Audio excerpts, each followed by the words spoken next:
Muy bien, entonces ahora sí estamos iniciando con esta revisión. Son las 10:30 de la mañana, 13 de diciembre de 2025.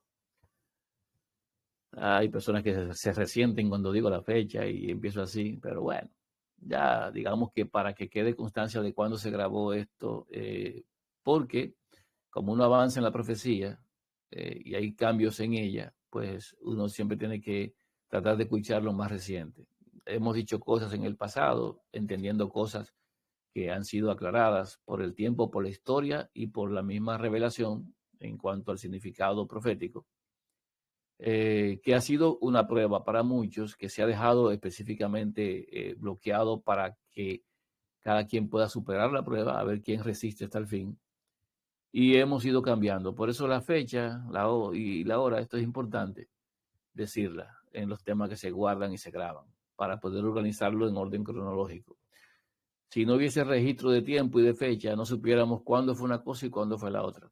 La historia, como tal, desde Adán hasta aquí, para nosotros, es historia, pero tiene una cronología, o sea, lleva una secuencia de tiempo, está involucrando tiempo, y uno sabe cuándo pasaron las cosas por detalles que indican el momento. Así que cuando grabamos y ponemos cualquier cosa, siempre es bueno tener la fecha. Y esto es para llevar un orden, una secuencia.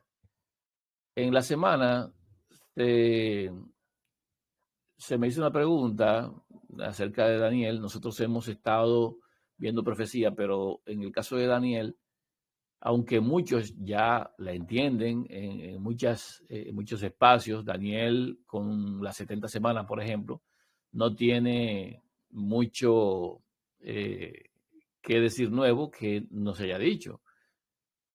Porque hay sí personas que no entienden las 70 semanas de Daniel.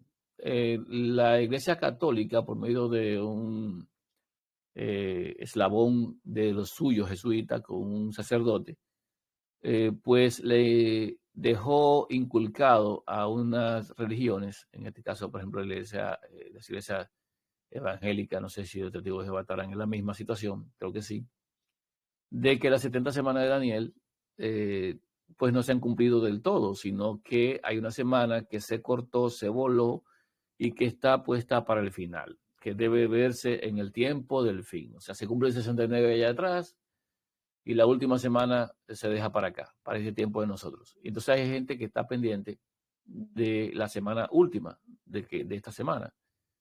Pero la realidad es que eso ha sido un invento de tergiversación profético que la Iglesia Católica le inculcó a otros y se la dejó ahí como un venenito muy bueno para que se entretengan.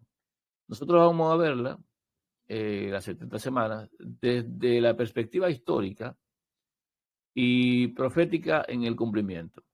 Entonces vamos a ver si podemos entender este proceso de la última semana, por lo menos, que es la conflictiva, la última semana. En Daniel, capítulo 8, Daniel capítulo 8, viene con una narrativa desde el versículo 1. Dice en el versículo 1 de Daniel 8, en el año tercero del reinado del rey Belsasar, me apareció una visión a mí, Daniel, después de aquella que me había aparecido antes. Vi en visión, y cuando la vi, yo estaba en Susa, que es la capital del reino, en la provincia de Elam. Vi, pues, en visión, estando junto al río Ulai. A veces, voy a ir diciendo esto así, ¿verdad? Uno piensa, ¿y qué tanto detalle es que me está dando a mí? Vi la visión, ¿dónde estaba yo? En Susa, capital del reino de Elam. Vi la visión, estando junto al río Ulai. O sea, ¿por qué es importante ver dónde estaba? Porque si es la visión y punto, bueno, yo tuve una visión y digo la visión, pero Daniel se enfoca mucho, por lo que se ve en el versículo 2, en, en el punto de dónde estaba. Y es que el río Ulai es interesante que se referencie de manera no tan directa con el nombre, pero sí en cuanto al evento en Apocalipsis. En Apocalipsis, hay un momento en que hay un hombre que está con los pies a un lado del río y otro lado del otro río. Hay uno que está al lado del río. Hay un río. Y es un momento en el que están conversando con Juan, y hay un ángel que conversa con Juan, y hay uno que está en el río. Entonces, esa relación es importante para establecer el momento en el cual Juan ve una visión o tiene una visión, y el mismo momento en el que Daniel también tiene la visión, porque en esa relación de lugar existe lo que es una referencia circular.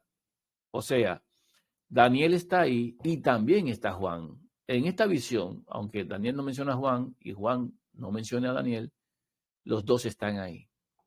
Y eso en algún momento lo podemos ver. Por eso no hay nada que esté sobrando en la narrativa que se da, en lo que se escribe. No hay nada que sobre. Todo es un detalle importante que tomar en cuenta. Entonces dice que en esa visión él alzó los ojos, en el versículo 3 dice, y he aquí un carnero, que estaba delante del río y tenía 2 cuernos. Y aunque los cuernos eran altos, uno era más alto que el otro, y el más alto creció después.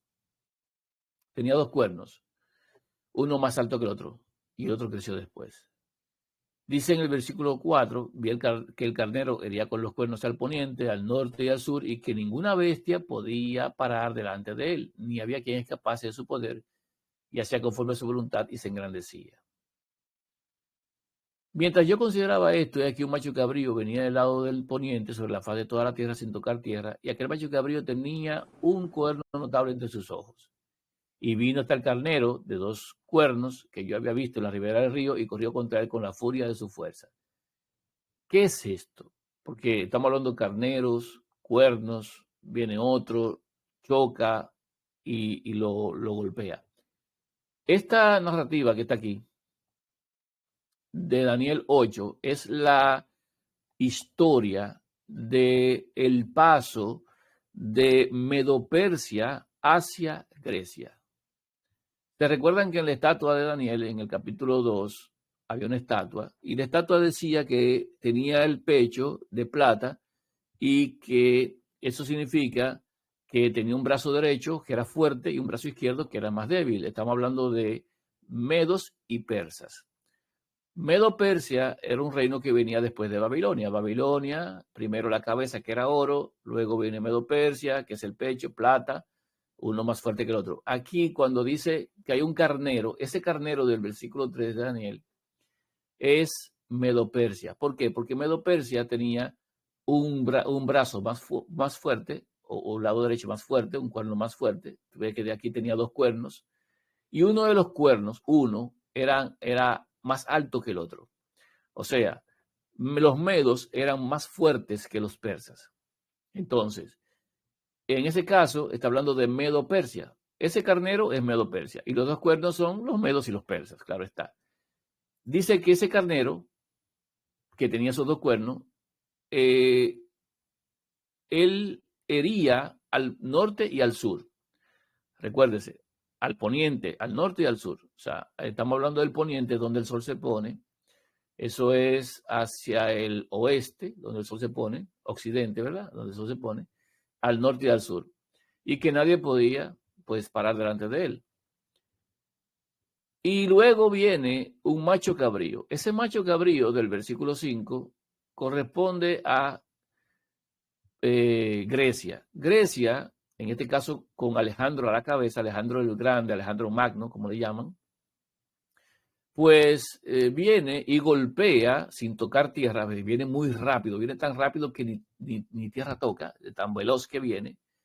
Y ese macho cabrío tenía un solo cuerno. Ese cuerno era el guerrero. Y vino hasta el carnero de 2 cuernos, en el versículo 6, y corrió con toda la furia de su fuerza y que lo hirió. Alejandro el Grande conquista, está especificando, al Grande conquista a Medo-Persia. Y ahí queda gobernando Grecia. Si usted se da cuenta, en el versículo 1 del capítulo 8, versículo 1, eso se le reveló a Daniel, en el año tercero del reinado del rey Belsasar. Pero Belsasar, que era el rey, ¿verdad? En el tiempo que estaba, si lo vemos en el diagrama que ya tenemos aquí, de lo que es 6 días trabajarás, que nos marca a nosotros los distintos momentos de reinado, desde Adán hasta la fecha, tuvimos ese estudio. Tenemos a que él está en el tercer año del rey Belsasar. Belsasar era hijo de Nabónido. Belsasar es parte, digamos así, de lo que es el paso de reinado de Babilonia, que con Nabónido, hacia Medo-Persia, con Darío el Medo y Ciro el Persa. Entonces, Belsasar está, digamos, en el medio, entre los babilonios y los medos y los persas. A Daniel se le revela, y es interesante verlo así, a Daniel se le revela que en el tercer año del rey Belsasar, que era hijo de un rey, Nabónido se llamaba, de los babilonios, lo que iba a pasar en el futuro. Todavía no han llegado los babilonios, perdón, no han llegado los medopersas, y ya Daniel tiene una revelación. Esos dos cuernos son Medo-Persia. Medo-Persia reinó después de Babilonia. Y a él se le está revelando que después de que reine Medo-Persia, con sus dos cuernos, que se hace poderoso al norte, al sur y hacia donde el sol se pone, va a venir un macho cabrío, y en este caso le está indicando que Alejandro el Grande va a conquistar a ese reino de Medo-Persia. Todo eso que está ahí es historia para nosotros, pero era profecía para Daniel. ¿Y por qué lo estoy tratando dentro del contexto de las 70 semanas? Porque las 70 semanas tienen un punto de partida, tienen un cumplimiento. Y es necesario entender de dónde parte y hasta dónde llega. Por eso lo estoy tratando. Entonces pongo esta gráfica aquí para que ustedes entiendan el ciclo de reinados. Belsasar, hijo de Nabónido, aquí lo tenemos. Y es el tiempo en el cual, en el tercer año, se recibe la visión. Después de ahí vienen los medo-persas y luego viene Alejandro. Volvemos otra vez al texto. Ese macho cabrío golpea al carnero y lo hiere y quiebra sus dos cuernos. Y ya Medo-Persia no está. Eso es lo que está diciendo. En el versículo 8 de Daniel dice, y el macho cabrío se engrandeció sobremanera, o sea, Alejandro el Grande se engrandeció muchísimo, entonces se llama el Grande, pero estando en su mayor fuerza, aquel gran cuerno fue quebrado, y en su lugar salieron otros 4 cuernos notables hacia los 4 vientos del cielo. Está diciendo que Alejandro el Grande, cuando estaba en su mayor apogeo, que dice, ya no tengo nada más que conquistar, de alguna edad temprana, 30 años, 30 y pico de años, pues falleció. Y después de él vinieron 4 generales, que fueron los que ocuparon su lugar y se distribuyeron el reino en 4 partes, que son los 4 vientos notables, los 4 vientos que se ven aquí en Daniel 8:8. Estamos viendo historia, señores, estamos viendo historia. Después de Alejandro vinieron 4 generales de los suyos que ocuparon, pues, su lugar. Y hay uno de esos generales que fue el más fuerte, que engrandeció hacia el sur. Ese general es Seleuco Nicator, uno de ellos, ¿verdad? Está aquí Alejandro IV de Macedonia, Seleuco Nicator, Antíoco I, Antíoco II, son reyes que sucedieron a Alejandro Magno. No son esos los 4 generales de Alejandro, pero uno de ellos es el que llevamos la línea, es el que sigue, el que tomó pues el privilegio de gobernar. Eso dice Daniel. Daniel hace la referencia a que le den seguimiento al que más se engrandeció. Dice, hubo uno que se engrandeció más. Y ese que se engrandeció, pisoteó todo, hizo cuanto quiso. Y dice que por él fue quitado el continuo sacrificio. ¿Qué significa que por él fue quitado el continuo sacrificio? Porque si uno se da cuenta en la historia, está Alejandro y hay un conjunto de reyes que llegaron después de Alejandro, que tuvieron el control de Grecia, ¿Y por qué razón dice que por él fue quitado el continuo sacrificio? Y es que uno de los, digamos así, descendientes de este rey, uno de sus descendientes, llegó a estar presente en lo que corresponde a el momento en el cual el Hijo de Dios pues fue ejecutado.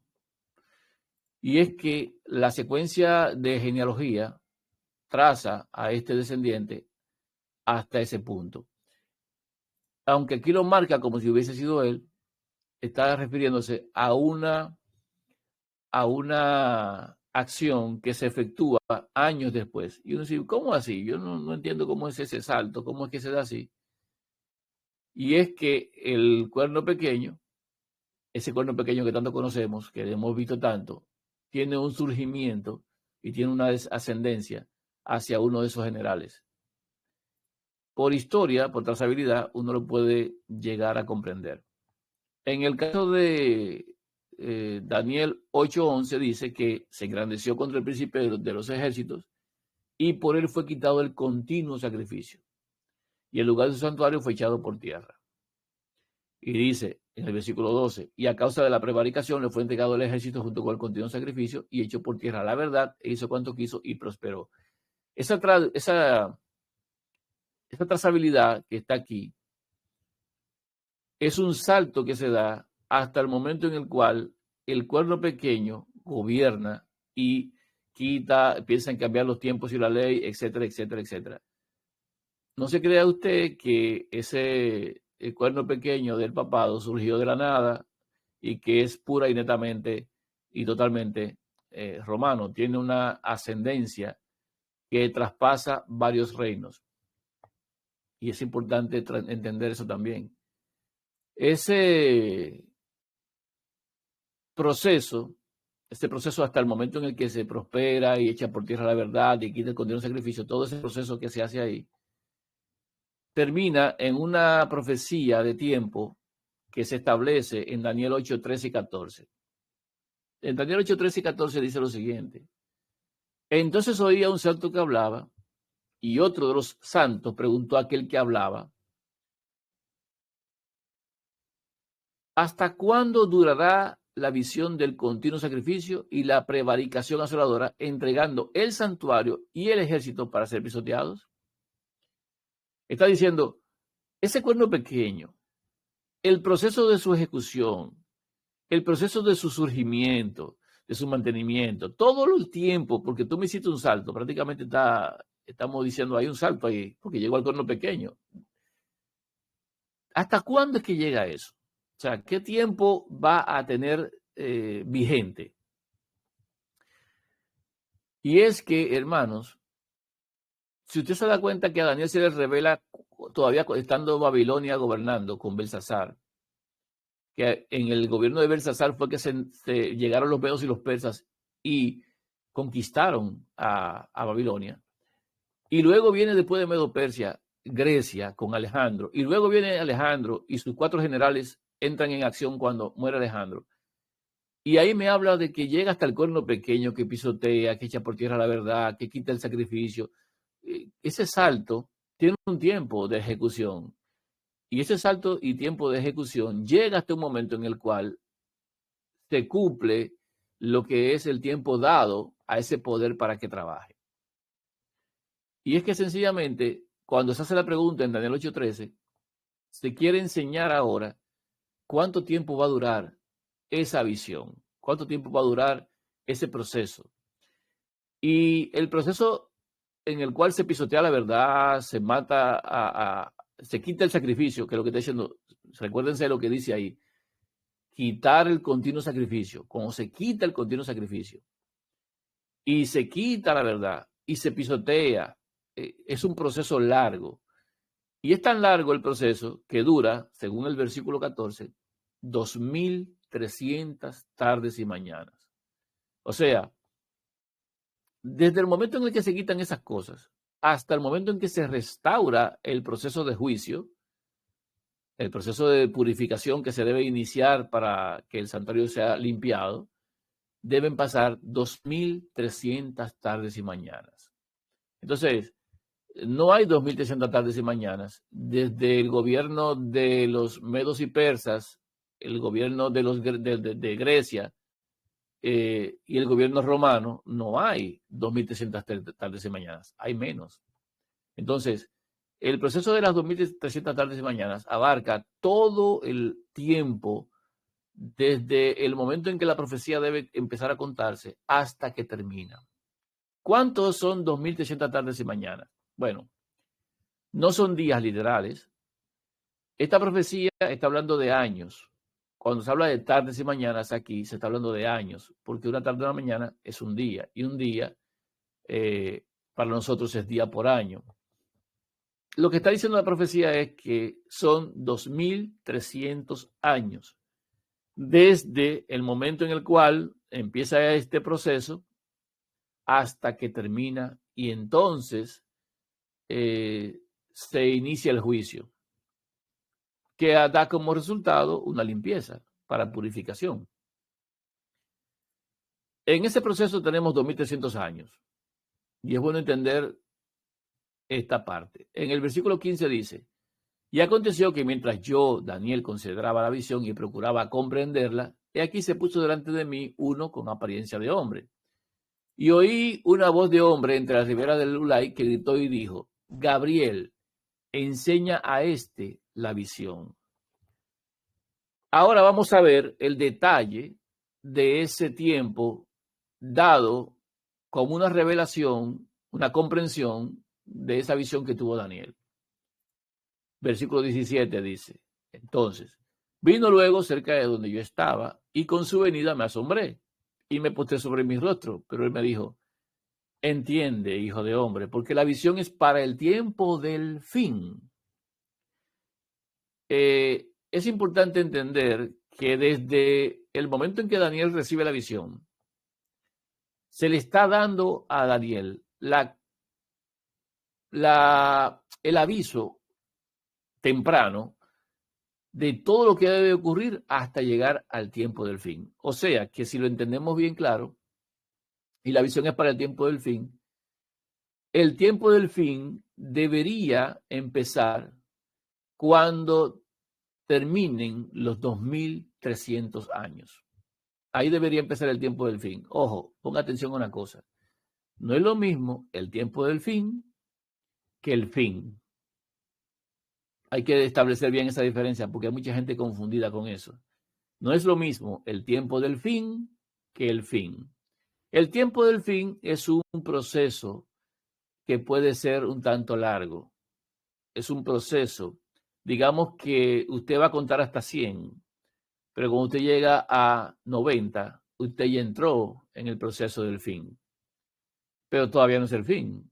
Usted puede ir 92, 93, 94, 95, 96, 97, 98, 99, y eso es el tiempo del fin, pero todavía no es el fin. El fin es cuando llegue el 100. Ahí es el fin, porque ahí usted tiene que contar. Ese es el fin. Entonces, no es el mismo el tiempo de él que el mismo fin en sí. Y lo digo para que lo tenga bien claro y presente por lo que vamos a seguir viendo. ¿Para cuándo es esto? Para el tiempo del fin. Y mientras él hablaba conmigo, versículo 18, caí dormidos en tierra sobre mi rostro, y él me tocó y me hizo estar en pie. Y dijo: he aquí yo te enseñaré lo que ha de venir al fin de la ira, porque eso es para el tiempo del fin. Es para el tiempo del fin. Y les va a explicar ahora. Vamos a ver la explicación. En cuanto al carnero que viste, que tenía 2 cuernos, estos son los reyes de Media y Persia.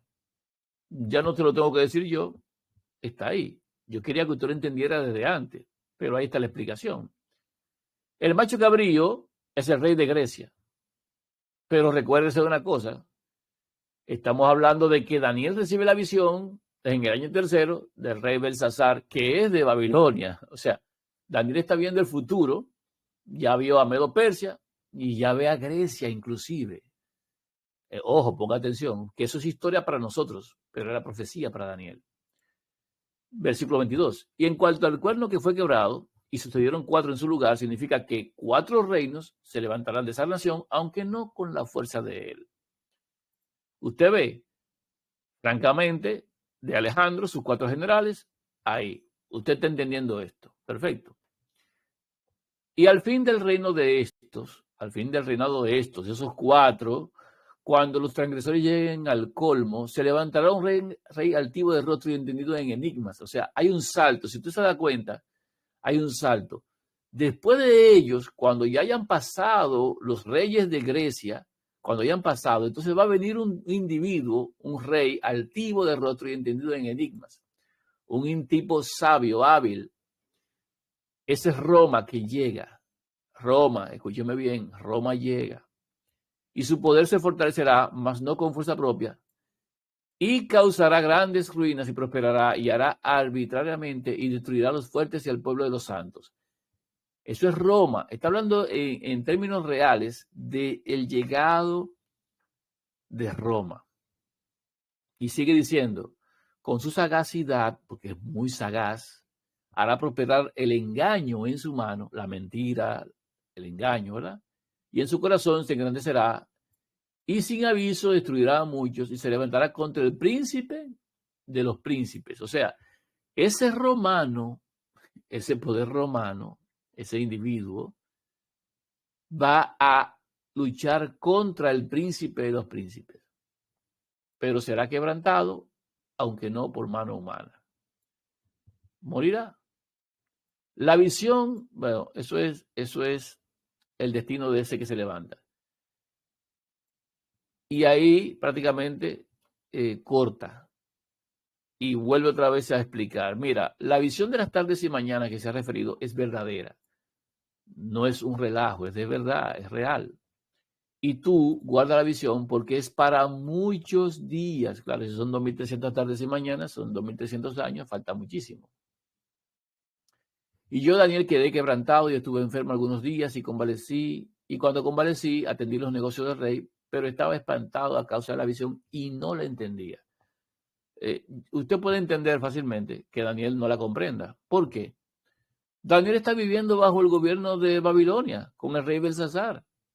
Y le están hablando a Daniel de un gobierno de Medo-Persia que viene, y de un gobierno después que viene de Grecia, y de cosas que tienen que ocurrir en cuanto a 2300 años después, y que van a enfrentarse contra el príncipe de los príncipes, que es el Hijo de Dios. O sea, son cosas muy futuras, muy cambiantes en el tiempo, y él no lo entiende. Y eso es normal, eso es comprensible, porque era futuro para él. Pero nosotros debe ser muy claro porque ya se ocurrió esa historia. Y ahí vamos entrando a los 70, pero es bueno que veamos el punto de donde se debe partir. En el año primero de Darío, hijo de Asuero, de la nación de los Medos, que vino ese rey sobre el reino de los caldeos, ¿qué pasa aquí? Ya, si usted se ve en el gráfico, aquí, ya no está ahora Daniel en el reinado de alguien de Babilonia, que es Belsasar, sino que ahora él está en el reinado de Darío el Medo, que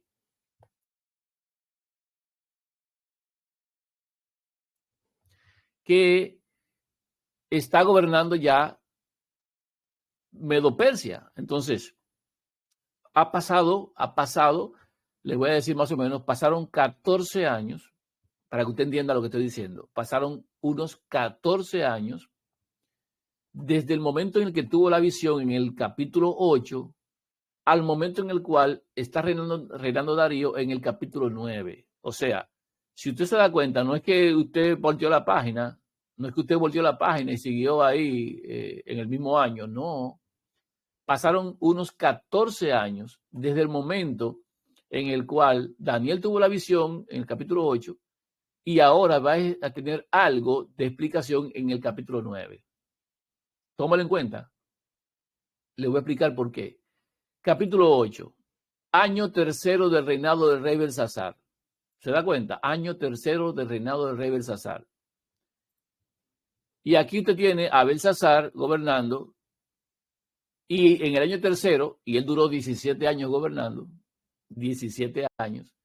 En el año tercero de su gobierno, o sea que faltaban 14 años todavía para que Darío el Medo conquistara y gobernara y tuviera un año de gobierno, su primer año, en el primer año de gobierno de Darío el Medo, es que él tiene entonces la revelación en el capítulo 9. Usted ve lo importante que es ver la historia y ver los eventos. Así usted sabe cuánto tiempo transcurrió. En el versículo 2 dice, en el año primero de su reinado de Darío, hijo de Asuero, yo, Daniel, miré atentamente en los libros el número de los años de que habló el profeta Jeremías, que habían de cumplirse las desolaciones de Jerusalén en 70 años. Daniel está viendo la profecía, una profecía que había dado anteriormente Jeremías, se la había dado a Jeremías, mejor dicho, y que Jeremías establecía que desde el gobierno de Nabucodonosor hasta el cambio en su liberación de la esclavitud de Babilonia, debían pasar 70 años. O sea, Daniel dice, mira, a Jeremías se le dijo que íbamos a ser esclavos por 70 años de Babilonia. Y él está viendo en el primer año de Darío, que es de los Medos, que eso todavía está como por verse. O sea, siguen con el tema de la liberación, necesitan liberarse. Si uno busca, entonces aquí, en el diagrama, uno puede ver, déjame ver si lo tengo aquí establecido. No está en esta diapositiva, a ver si está en esta otra. La cautividad a los 70 años. El pueblo quedó cautivo durante 70 años desde Nabucodonosor cuando empezó a gobernar. Y a los 70 años, después de esto, el profeta Jeremías, que es el tiempo en el que entra el reinado de Nabucodonosor, Jeremías, dice que el pueblo tenía que ser esclavo por 70 años. Daniel, estando ya en el gobierno de Darío, está pendiente de esa liberación. Y entonces Daniel va a hacer algo reclamando esa liberación, la liberación de los 70 años del cautiverio. Y sigue diciendo entonces que, viendo que la profecía debía cumplirse, para que ustedes vean una cosa, Daniel era un estudioso de los tiempos. Y aunque a él se le dio profecía futura, también tenía su propia profecía, o sea, de su tiempo, de su época. Y Daniel está pendiente de lo que Dios reveló por su profeta. Nosotros en este tiempo estamos atentos a la palabra profética más segura, según se nos indica, a la cual debemos estar atentos. Y no es una vergüenza el estar pendiente de los cumplimientos que el Padre anunció. No es una vergüenza. Para muchos será vergüenza, pero para mí no lo es. La esperanza no avergüenza, como dice Romanos 5:5. Y Daniel estaba atento. Daniel dice, Jeremías se le dijo que el pueblo iba a ser esclavo por 70 años. La liberación tiene que llegar. Y entonces, él estaba pendiente de ese cumplimiento. En el versículo 3 él dice, y volví mi rostro a Dios el Señor, buscándole en oración y ruego, en ayuno, silicio y ceniza. Nosotros en estos días vemos la profecía y aguardamos a que se cumpla. No nos ponemos ni en oración, ni en ruego, ni en ayuno, ni silicio, ni ceniza. Nosotros sencillamente aguardamos y esperamos que las cosas pasen. Pero Daniel, fiel al cumplimiento que el Padre revela por sus profetas, sabiendo que eso debe cumplirse, él empieza a clamar, él empieza a gemir, él empieza a demandar cumplimiento. Pero no una demanda vacía, sino que él dice, mira, primero reconoce al Padre, ¿verdad? Dice, yo sé, dice, ahora Señor, Dios grande, digno de ser temido, que guardas el pacto y la misericordia con los que te aman y guardan tus mandamientos. Y empieza, esa es la primera parte, reconocimiento del Dios al que se está refiriendo, de quién es, de cuáles son sus características más fundamentales, que guarda el pacto, que tiene misericordia. Y hacia quiénes va dirigido eso. No es a cualquiera, es a los que guardan sus mandamientos. Entonces, es importante entender para quién va eso, la misericordia. Y en el versículo 5 dice, un reconocimiento personal y grupal, o sea, de todo el pueblo. Dice, hemos pecado. No dice solamente yo pequé, no. Todos hemos pecado. Todos hemos cometido iniquidad. hemos hecho impíamente, hemos sido rebeldes y nos hemos apartado de tus mandamientos y de tus ordenanzas. O sea, francamente, está reconociendo su condición, es parte. Lo otro es, tuya es, Señor, la justicia, nosotros somos los que tenemos que estar confundidos, etcétera, etcétera. Eso que está ahí es una oración, no la voy a leer toda, pero es un reconocimiento de la condición del pueblo y un reconocimiento de quién es el juez, quién es el legislador. Y Daniel hace un repaso histórico de cómo ha venido la cosa en el pueblo, hacer una petición. Y esa petición es, dime, ¿cuándo es que termina esto? Dime, ¿cómo va a terminar esto? Si ya la profecía tenía que cumplirse. Y dice en el versículo 20, aún estaba hablando y orando y confesando mi pecado y el pecado de mi pueblo Israel, y derramaba mi ruego delante de Jehová mi Dios por el monte santo de mi Dios. Aún estaba hablando en oración cuando el varón Gabriel, a quien había visto la visión al principio, o sea, hace 14 años, o sea, cuando vi la visión en el capítulo 8, recuerden que era el tercer año de Belsasar, si aquí ya estamos en el primero de Darío el Medo, y viene Gabriel de nuevo. Recuérdense que fue Gabriel quien le indicó las 2300 tardes y mañanas. Y este mismo varón, Gabriel, vino volando con presteza, o sea, tiene alas, vino a mí como a la hora del sacrificio de la tarde, o sea, eran las 3 de la tarde, más o menos, 3 de la tarde, y me hizo entender y habló conmigo diciendo, Daniel, ahora he salido para darte sabiduría y entendimiento. Al principio de tu ruego fue dada la orden y he venido para enseñártela, porque tú eres muy amado. Entiende pues la orden y entiende la visión. Ahora viene la parte de las 70 semanas. Toda esta vuelta para llegar aquí. ¿Por qué? Porque las 70 semanas son parte de las 2300 tardes y mañanas. Las 70 semanas están incluidas en las 2300 tardes y mañanas. El problema es que las 2300 tardes y mañanas no tienen un punto de partida. Solas, no tienen un punto de partida. Pero en la explicación que se va a dar ahora, nos van a decir cuándo empiezan a correr las 2300 tardes y mañanas. Las 2300 tardes y mañanas empiezan con las 70 semanas. Ahí empiezan. Ese tiempo, para llegar hasta el tiempo del fin, empieza con lo que se determina en el iniciar de las semanas, que son 70. Daniel 9:24, y ahí vamos. 70 semanas, dice, están determinadas sobre tu pueblo y sobre tu santa ciudad, para terminar la prevaricación y poner fin al pecado y expiar la iniquidad, para traer la justicia perdurable y sellar la visión y la profecía y ungir al santo de los santos. ¿Qué está diciendo? Mira, hay 70 semanas de esas 2300 tardes y mañanas que se van a utilizar para terminar la prevaricación. ¿Para qué? Poner fin al pecado. Y uno dirá, pero es que ¿cómo se pone fin al pecado? No se le ha puesto fin al pecado todavía. ¿De qué manera se le pone fin al pecado? Y por eso muchas personas piensan que la semana 70, la última, está puesta para el final, porque al final, dice esas 70 semanas, se le pone fin al pecado. Porque la persona entiende que poner fin al pecado implica llevarse los salvos a los cielos y que mueran aquí los perdidos. Pero no sería así, porque si te das cuenta, en la profecía todavía los perdidos se vuelven a levantar después de los 1000 años. Entonces usted tendría que trasladar la semana 70 después de los 1000 años. Y eso no tendría ningún tipo de sentido tampoco.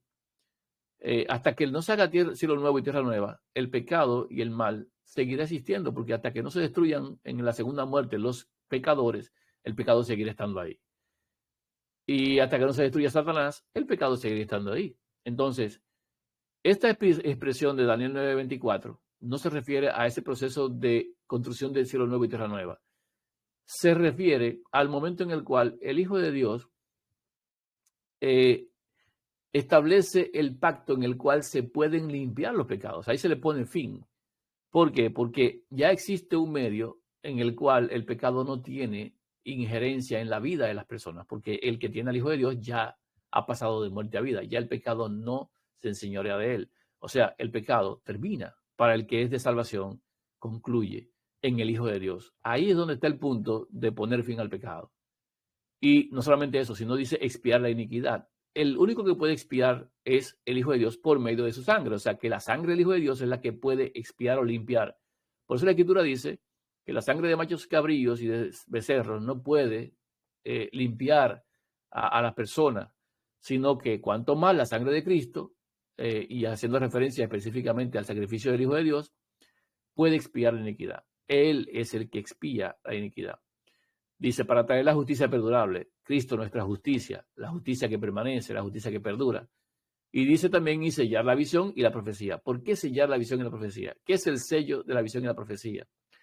El cumplimiento de la muerte del Hijo de Dios y su resurrección establecen un punto en el cual ya no hay manera de darle para atrás al proceso prometido por el Padre de restauración para todos aquellos que creen.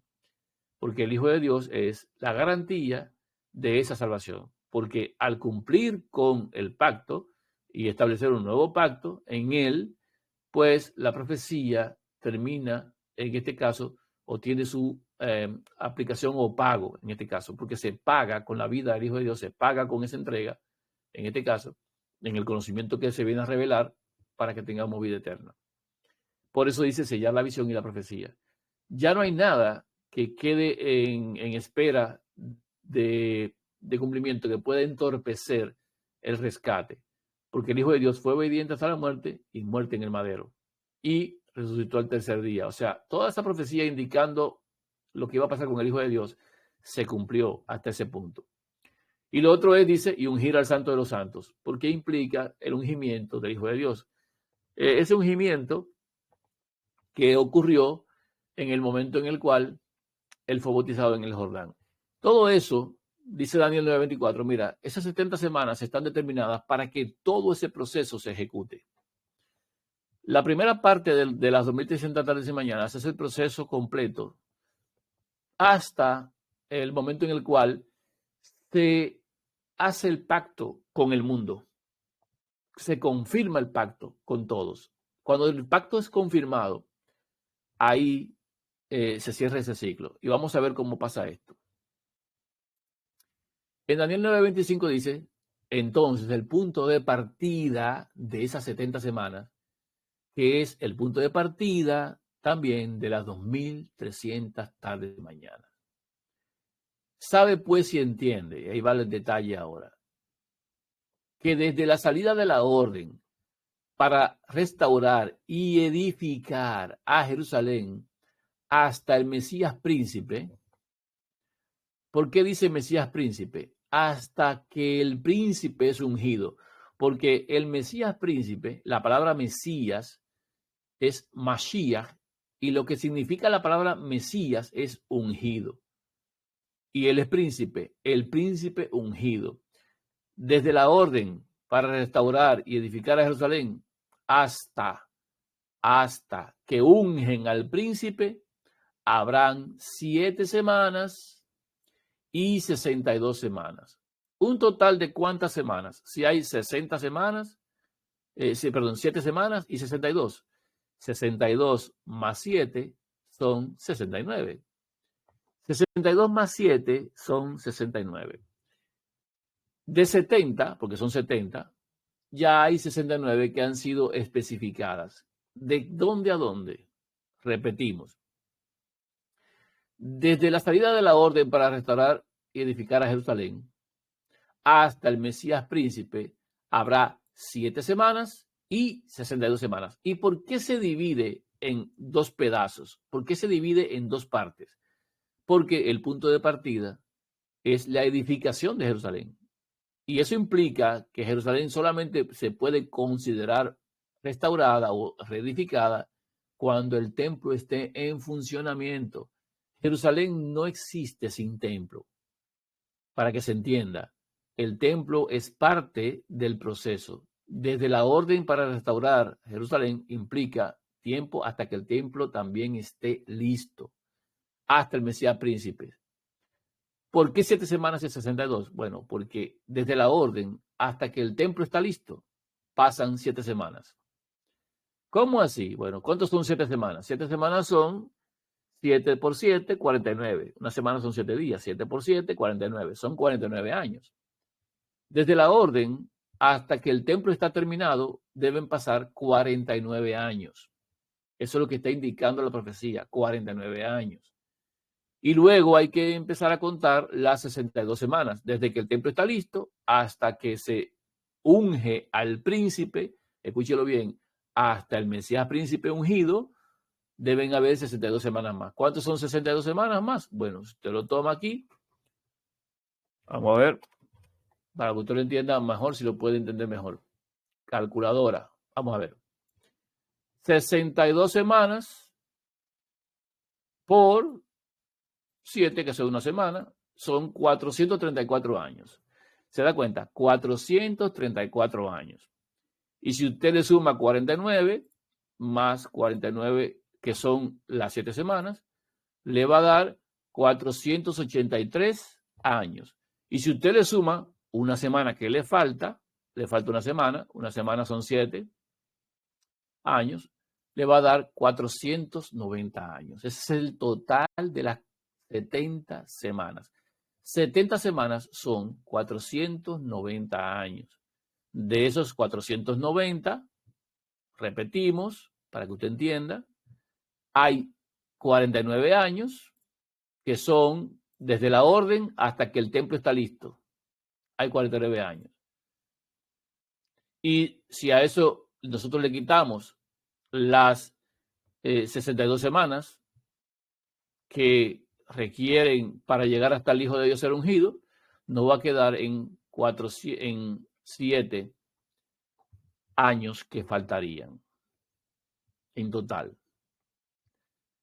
Entonces, ¿sí? Escucha. ¿Sí?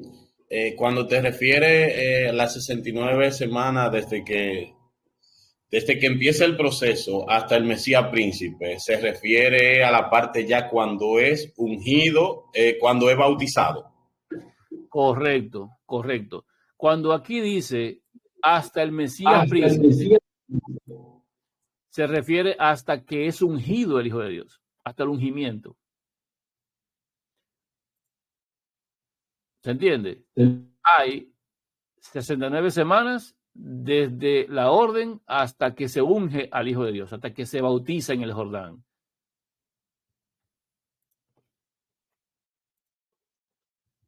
¿Se entiende? 69 por 7 deben pasar 483 años desde la orden para restaurar hasta que el Hijo de Dios es ungido en el Jordán por Juan el Bautista. ¿Se entiende? Eso nos deja a nosotros una semana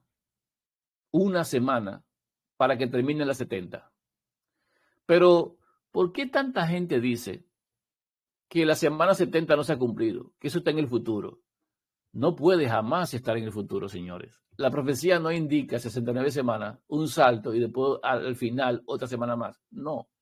La profecía indica desde la orden hasta el ungimiento del Mesías son 483 años, o sea, 69 semanas. Y todavía queda, ¿qué cosa? Una semana. Nos queda una semana. ¿Y qué es esa semana? Esa semana es desde que el Mesías fue ungido, o sea, desde que se ungió en el Jordán, hasta que se confirme el pacto al final de la semana. Son 7 años. La última semana, escuche bien, la última semana corresponde a el momento desde que el Hijo de Dios fue ungido o bautizado en el Jordán hasta que se confirme el pacto. Y la pregunta es, ¿cuándo se confirma el pacto? El pacto no se confirma a los 3 años y medio de él ser ungido. Se confirma luego. Vamos a ver eso. Entonces, lo importante es que entendamos y sepamos que de las 70 semanas, de las 70, 49 años son para que el templo esté listo en Jerusalén, se edifica Jerusalén. Y luego pasan 62 semanas, que son 62 por 7, 434 años, que pasan hasta que el Hijo de Dios es ungido. Perfecto, hasta ahí. hasta que el Hijo de Dios es ungido. Cuando seguimos leyendo, dice aquí, que después de las 62 semanas, o sea, después de 62 semanas no, después de las 7 semanas, perdón, hay que leer entero. ¿Sabe? Pues se entiende que desde la salida de la orden para restaurar y edificar a Jerusalén hasta el ungido, hasta que sea ungido el príncipe, lo está diciendo, habrá 7 semanas y 62 semanas. Luego dice, se volverá a edificar la plaza y el muro en tiempos angustiosos. Esta parte de se volverá a edificar la plaza y el muro en tiempos angustiosos se refiere a que desde la orden, para que se entienda claro, desde la orden para restaurar hasta que se termine, van a pasar procesos de angustia, van a haber muchas luchas hasta que se logre. Si usted se da cuenta, son 49 años para que Jerusalén esté listo desde la orden. Si usted lee la historia, si usted puede leer la historia, se va a dar cuenta que cuando se da la orden de restauración de Jerusalén, hay un grupo de personas que entienden que son ellos los que deben restaurar. Y hay otro grupo de personas que entienden que eso le pertenece al pueblo nada más, a algunos, a los sacerdotes, a alguna gente. O sea, hay una lucha de quién lo va a hacer. Y hay gente que se opone una y otra vez a que se reedifique. O sea, hay oposición. Esas luchas duran un tiempo bastante largo y el proceso es largo. Desde que se pone el primer fundamento de lo que es el templo. Si hay una cita bíblica, le voy a poner aquí.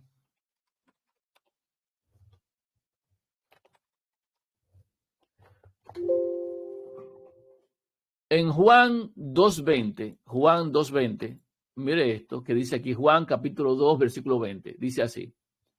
Dijeron luego los judíos, en 46 años fue edificado este templo y tú en 3 días lo levantarás. Ponga atención, 46 años, dice. ¿Y cuánto es desde la orden hasta la reconstrucción de Jerusalén? 49. Oh, pero 46 y 49 como que no coinciden, ¿verdad? Hay 3 años que se están perdiendo. Hay 3 años que se pierden. Pero no es real. No hay 3 años que se pierden. Es que hay luchas. Si usted se da cuenta, lo que dice allí es que hay luchas en tiempos angustiosos. Desde la orden hasta que se termina el templo pasan 49 años. Pero el tiempo desde que se pone la primera piedra para el templo, desde que se pone la primera piedra para la reconstrucción, hasta el momento que se termina, son 46 años. Y esos 3 días son 3 años. Son 49 en total. Eso es lo que se establece en profecía, para que usted lo entienda. No, estamos hablando de la primera semana. Habrá 7 semanas. 7 semanas para la reconstrucción de Jerusalén, que son 49 años. Pero desde que se da la orden hasta que el templo está listo, pasan 49 años. Pero cuando la orden se da, no es que se trabaja de una vez. Hay gente que se opone, hay muchas luchas. Por eso dice, se volverá a edificar la plaza y el muro en tiempos angustiosos. O sea, se pasa un tiempo en esa parte, en angustia, en dificultades, hasta que se pone la primera piedra del templo. Y cuando se pone la primera piedra del templo, han pasado 3 años desde la orden. Cuando se ve la finalización de la construcción del templo, son en total 46 años. Entonces, 3 para empezar, cuando se empieza con la primera piedra, se dan 46 para terminar. Total, 49 años, que es lo que dice la profecía de Daniel 9. Usted puede saber que la reconstrucción del templo duró 46 años, por lo que leímos en Juan ahora mismo. En 46 años se construyó este templo. ¿A qué templo se refería? El templo que se dio para reconstruir con la orden que da inicio a las 70 semanas. 3 años. O sea, de la orden a la primera piedra, 3 años. Y de la primera piedra a la terminación, 46 años. Total, 49 años. Esos 49 años, ahora usted tiene que sumarle 62 semanas más. ¿Por qué hay que sumarle 62 semanas más? Porque esas 62 semanas más dan como resultado el momento en el cual el Mesías es ungido. O sea, el príncipe es ungido. ¿Me entiende? Entonces, después de la orden, 69 semanas después, el Mesías aparece. O sea, es ungido el príncipe. Y ahí nos queda entonces, cuando el Mesías es ungido, cuando el príncipe es ungido, nos queda entonces una semana, que es la semana de la controversia, la semana del problema, la última semana, la semana 70. Esa semana 70 no está en el futuro, señores. Esa semana 70 ya pasó. Esa semana 70 la cumplió el Hijo de Dios y vamos a leerlo ahora. ¿Qué pasa con esa última semana? ¿Qué debe pasar en esa última semana? Míralo aquí. Versículo 26 dice, y después de las 62 semanas, cuando le dice después de las 62 semanas, está diciendo, ya pasaron 7, ya pasaron 62, ahora después de esas 69, después de esas 69 semanas, se le quitará la vida al Mesías. No dice que es en la semana 69, dice después de la semana 60, de ese tiempo, después de 62 semanas y 7, o sea, después de 69. Se le va a quitar la vida al Mesías. Más no por sí, o sea, él no se va a suicidar, está diciendo. Y el pueblo de un príncipe que ha de venir destruirá la ciudad y el santuario. O sea, vienen los romanos, van a destruir el santuario, pero eso es después, escuche bien, después de las 62 semanas. Y cuando habla después de las 62 semanas, toma en cuenta que ya pasaron 7 más, o sea que son 69 en total. Después de ese tiempo, el príncipe tiene que morir y también la ciudad tiene que ser arrasada y destruida. Pero ¿cuándo se arrasó la ciudad? En el año 70 fue el templo y en el año 100 la ciudad. O sea, ¿qué les digo? Pasaron muchísimo más de 70 semanas. Pero el punto de las semanas 70 o 70 semanas es hasta el Mesías príncipe, van 69 y falta una. Ahora, esa última que falta, esa última está bien definida aquí en Daniel 9. ¿Cómo así? Bueno, mira, en el versículo 27, Daniel 9, 27, explica qué debe pasar en la semana 70. ¿Qué debe pasar en esos últimos 7 años? Y lo que debe pasar es esto. En esa última semana, confirmará el pacto con muchos. ¿Cuándo se confirma el pacto no con todos, solamente con aquellos que le creen, con muchos? ¿Qué significa confirmar el pacto con muchos? El primer pacto que se hizo para el pueblo de Israel era el pacto en corderitos, machos cabríos, becerros, en sacrificios continuos, diariamente. Habían sacrificios diarios. Todo el tiempo se sacrificaban animalitos, todos los días. No fallaba ni un solo día. Cuando el Hijo de Dios renueva el pacto con sus apóstoles, confirma el pacto. Por eso es que en el Hijo de Dios el pacto se confirma, se mejora, se amplía, digamos así. El pacto en la sangre del Hijo de Dios es perfecto en él. O sea, en él ya no hay que hacer más sacrificios, porque el sacrificio o nuestra Pascua, que era el primer pacto, la Pascua, nuestra Pascua, que es Cristo, ya fue sacrificada por nosotros. O sea, el Hijo de Dios es nuestro completo sacrificio. Por lo tanto, en ese momento, el Hijo de Dios hace cesar, quita el sacrificio. En esa última semana, está diciendo, el Hijo de Dios tiene que hacer pacto. Y eso fue lo que se hizo, el nuevo pacto en su sangre. Esta es la sangre del nuevo pacto. ¿Se recuerdan de eso? Esta es la sangre del nuevo pacto. Eso lo hizo el Hijo de Dios en la última semana. O sea, que desde que él se bautizó, que fue ungido, hasta que él confirmó el pacto, renovando el pacto la noche que fue entregado y muriendo ese mismo día, se confirma el pacto. ¿Se entiende? A mitad de semana, él confirma el pacto. Y luego dice, aquí lo dice en el mismo versículo, dice, a mitad de semana, de esa última semana, a mitad, son 3 años y medio después de que él fue ungido, a mitad de semana, él hace cesar el sacrificio y la ofrenda. ¿Qué es lo que quita? ¿Él quita el continuo? No, el Hijo de Dios no quita el continuo, él mejora el continuo. El continuo es la propiciación, es la sangre que puede limpiar. El continuo es la sangre presente. Por eso el continuo no se quita. La sangre está presente en el santuario, en el primer pacto, porque hay muertes diariamente por sacrificios. Pero cuando el Hijo de Dios viene y Él es el perfecto sacrificio, cuando Él muere, Él establece un mejor pacto o confirma el pacto en su sangre, estableciendo que ahora el continuo o la sangre que hay que utilizar no es la de machos cabríos, sino su propia sangre, que ahora es representada por el vino.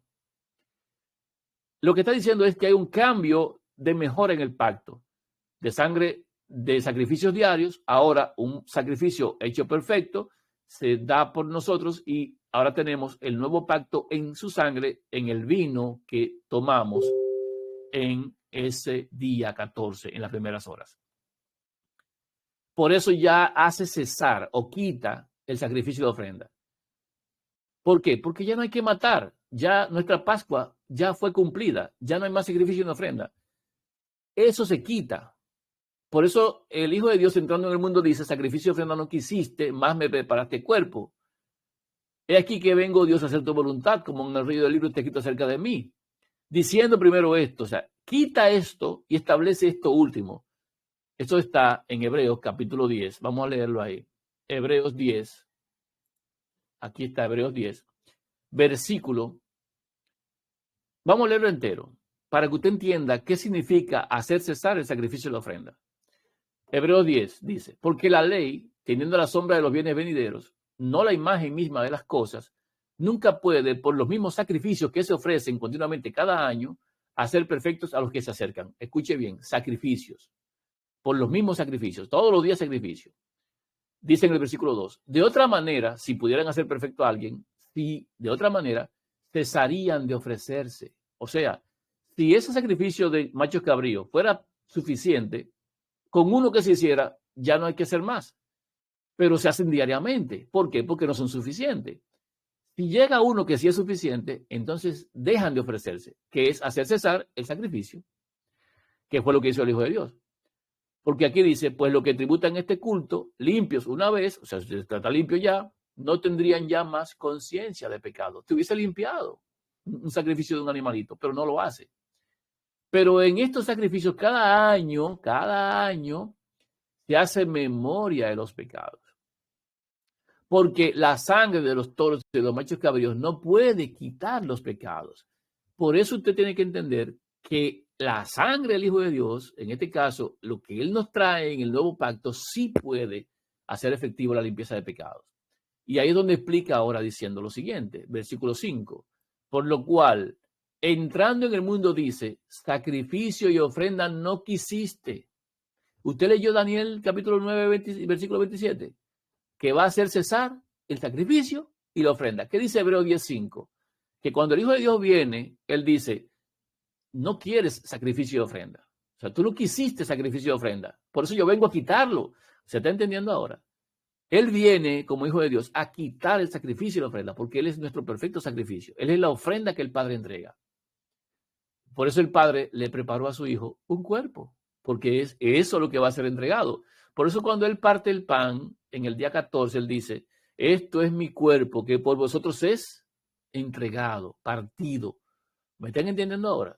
Él, ese cuerpo que el Padre le dio, lo mandó a este mundo para hacer el perfecto sacrificio, para hacer la ofrenda agradable al Padre y de esa forma hacer cesar el sacrificio y la ofrenda.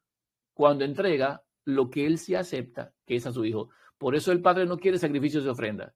El Padre quiere a su Hijo. Y dice en el versículo 6, holocaustos y expiaciones por el pecado no te agradaron. Entonces dije, he aquí que vengo, oh Dios, para hacer tu voluntad como en el rollo del libro está escrito de mí. ¿Qué significa como en el rollo del libro está escrito de mí? Que sencillamente, señores, cuando usted lee a Daniel, dice sellar la profecía. Se recuerda que dice para sellar la profecía.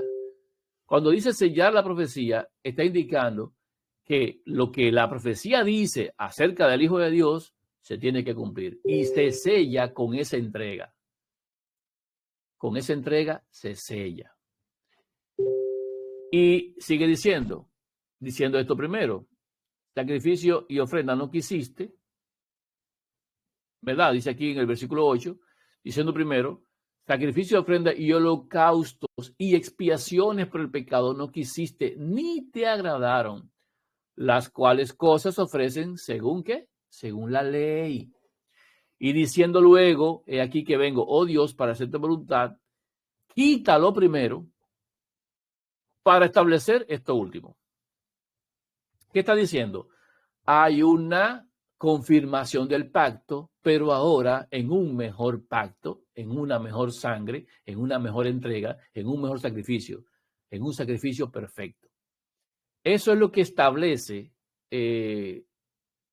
Daniel 9:27, que el Hijo de Dios vendría y después de ser ungido en la última semana, que es la 69, iba a durar 3 años y medio, escuché bien, 3 años y medio, porque eso iba a durar hasta que a la mitad de esa semana, o sea, desde que fue bautizado hasta que fue muerto, con su muerte, no, ahí va 3 años y medio. Ahí a mitad de semana, Daniel 9:27 dice que el momento en el cual se va a cesar el sacrificio y la ofrenda es a mitad de semana. O sea, de la última semana, la semana 70, cuando él es ungido en el Jordán, bautizado, hasta el momento en el cual él debe ser el sacrificio y debe morir, deben pasar la mitad de la semana. 3 años y medio. Sí, sí, sí. Desde que él es ungido hasta que él muere, que hace cesar el sacrificio y la ofrenda, pasan 3 años y medio, que es la mitad de la semana, la última. Sigue diciendo, después con la muchedumbre de las abominaciones vendrá el desolador, hasta que venga la consumación y lo que está determinado se derrame sobre el desolador. ¿Qué está diciendo? La confirmación es a mitad de semana, pero recuérdense que todo ese proceso es para confirmar el pacto con muchos. ¿Se entiende? Daniel 9:27 dice, y por otra semana confirmará el pacto con muchos. No dice, y por media semana. No sé si usted está leyendo bien lo que estoy diciendo. No dice por media semana. Dice, durante esa última semana, el Hijo de Dios, después que sea ungido, va a confirmar el pacto con muchos. La primera parte de ese cumplimiento de pacto es el establecimiento. ¿Cuándo se hace el establecimiento? A mitad de semana. Pero la confirmación debe continuar, porque confirmarlo en esa semana entera. Ahí entra Pablo en escena, ahí entran los apóstoles en escena, ahí entran los creyentes en escena, ahí entra el tiempo que el Hijo de Dios permaneció con ellos, enseñándolo, guiándolo, instruyéndolo y todo lo demás, hasta que ellos recibieron el Espíritu y siguieron predicando y dieron testimonio. Hay un proceso que llega hasta un momento en el cual hay un hombre que debe estar presente para que sea testigo y sea el apóstol enviado a los gentiles, que es Saulo de Tarso. Saulo fue marcado en el momento en el cual Esteban fue apedreado, porque Saulo, siendo Saulo, estuvo presente en el momento en el cual apedrearon a Esteban.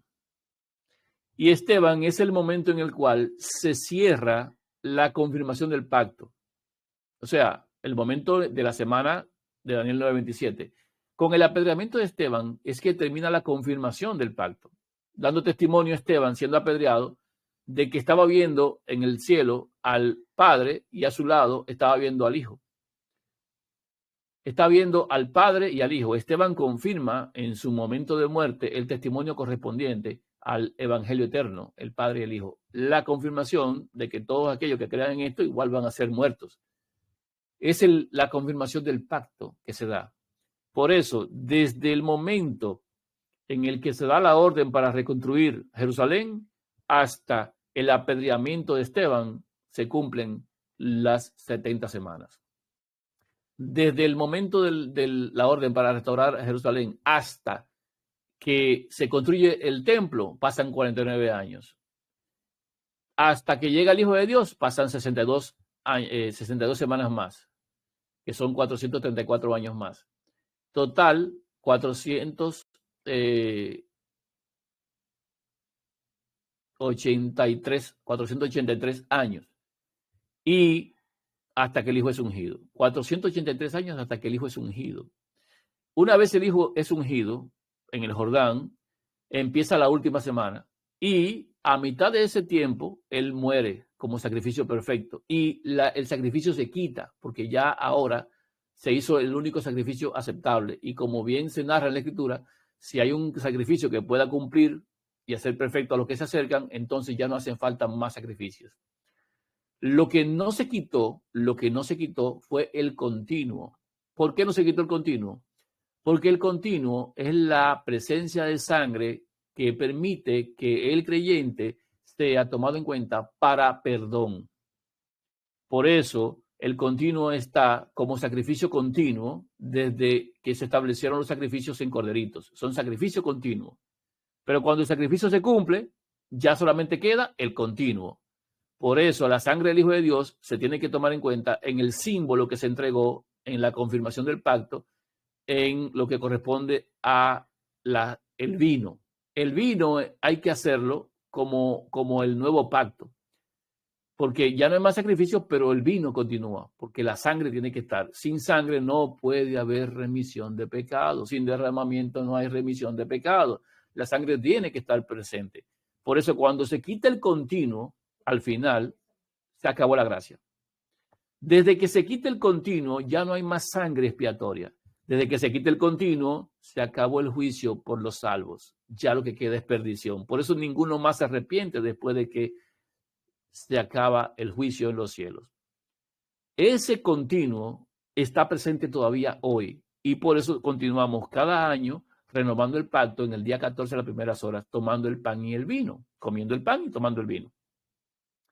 El pan como sacrificio vivo ya entregado, porque la muerte del Señor anunciamos cuando nosotros lo comemos, o sea, nos recordamos de que eso ocurrió, y el vino lo tomamos del nuevo pacto en su sangre, creyendo que Él es quien es y que en Él tenemos perdón si creemos en Él. Ese proceso es el continuo que está presente hoy.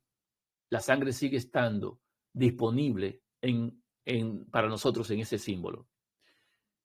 Y esto se está quitando por partes. Primero se quita el sacrificio y la ofrenda y luego debe terminarse con el continuo. Cuando usted lee Daniel capítulo 9, en el proceso total de las 2300 tardes y mañanas, y entonces el santuario será purificado. Lo leímos aquí en Daniel capítulo 8. Vuelvo otra vez. Daniel 8 dice, 2300 tardes y mañanas, déjame ver acá. Aquí está en el versículo 14. Hasta 2300 tardes y mañanas, luego el santuario será purificado. ¿Qué está diciendo? Mira, tú tienes 70 semanas, de esas 2300, 70 semanas. Y esas 70 semanas son para que se construya el templo de Jerusalén, que son 49 años, que aparezca el Mesías, ya van 493 años, que son ungidos, ¿verdad? Luego que el Mesías se muera y quite el sacrificio, ya va 493 años más 3 y medio, no, falta poquito para llegar a los 70 años, ¿verdad? Que son 490 años. Y cuando Esteban fue apedreado, se cerraron los 70 semanas, pero eso no termina ahí. Después de esas 70 semanas, hay que aguardar hasta el cumplimiento de las 2300 tardes y mañanas. Y eso estamos hablando de que son las 434 más 7, perdón, más, son 7 por 7, 49, 70 semanas por 7, 70 por 7, nos va a dar 490 años. Si a esos 490 años usted le resta 2300 del total, le van a quedar 1810 años. O sea, que desde que Esteban fue apedreado, hasta que se termine, que empiece el tiempo del fin, deben pasar 1810 años más. ¿Cómo lo vemos eso nosotros? Bueno, muy sencillo. Pues quita el diagrama. Usted tiene aquí que la orden fue dada, la orden para la reconstrucción en la historia fue dada en el año 457 a.C. La dio Artajerjes. El rey Artajerjes de los medos y los persas, ¿verdad? Artajerjes, dio un decreto en el año 457 antes de Cristo para la reconstrucción de Jerusalén. Ese es el decreto que tiene como origen las 70 semanas. Del año 457 hasta que el Hijo de Dios fue ungido, vamos a tomar aquí, ¿cómo sería la cosa? Vamos a buscar la calculadora. Aquí está. Bien, tenemos 457 menos 483. 483. Nos va a dar menos 26. En el 26, tú puedes ver ahí, dice que fue ungido. No hay que tomar en cuenta el año 0 no existía, y eso tomamos el año 27 más o menos. Y de ahí hasta que el Hijo de Dios pues muere y todo lo demás, pues pasa más tiempo. El caso es que en los cálculos que se sacan y se tienen, el año en el cual terminan las 2300 tardes y mañanas, el año en el cual terminan es el año 1844, sin el problema del error del año 0. 1844. ¿Cuántos años decíamos que había de diferencia? A ver, ¿dónde está? Aquí. Vamos a buscar otra calculadora. Vamos a ver. Ok, aquí está otra. Estamos hablando de 2300 tardes y mañanas menos 490 son 1810 años. Entonces, al año 20 de su muerte, hablando del Hijo de Dios, confirmación del pacto, más 26, 1836, hasta 1844, que es la fecha en la cual llegamos desde el 457 hasta la fecha de este lado. Me faltan 7 años ahí todavía. Y el año 0 que no estoy tomando en cuenta. Pero si nos redondeamos en la fórmula, digamos 457, 2300 menos 457,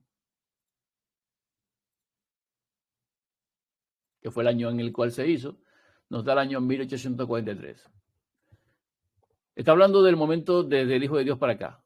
O sea, 2300 desde la orden, que es a 457, menos ese año, nos da 1843 del lado positivo desde el Hijo de Dios hasta aquí. Después de Cristo estoy hablando. El año 1844, no vaya usted a pensar y a tomarlo como una fecha. Bueno, el mismo error que aparece aquí del año 0, que no existe, fue lo que le pasó a los pioneros adventistas. En este caso, pionero adventista no, al Guillermo Miller o William Miller, que en el cálculo que él tenía le daba que la fecha en la que se restauraba todo el santuario era en el 1843, porque no tomó el problema del año 0, no lo tomó en consideración, que no existía. Pasó del -1 al 1. Entonces, cuando se toma en cuenta esto, llegan al año 1844, que es un año más. Si usted se da cuenta del 457 menos 2300, le va a dar 1843. Pero como no hay año 0, vuelvo a repetir, le va a dar 1844. Eso es un cálculo que lo tienen todos los adventistas. Yo solo se lo saben de memoria.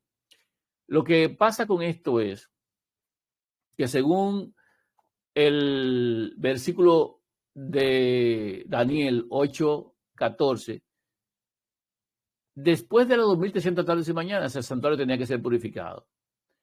La comprensión de ellos llegó hasta el punto de pensar que el santuario era esta tierra, pero la realidad es que el santuario no es esta tierra. El santuario es el que aquel en el cual entró el Hijo de Dios. Un santuario no hecho por mano humana. Entró al cielo mismo. O sea, si usted lo lee, se va a dar cuenta.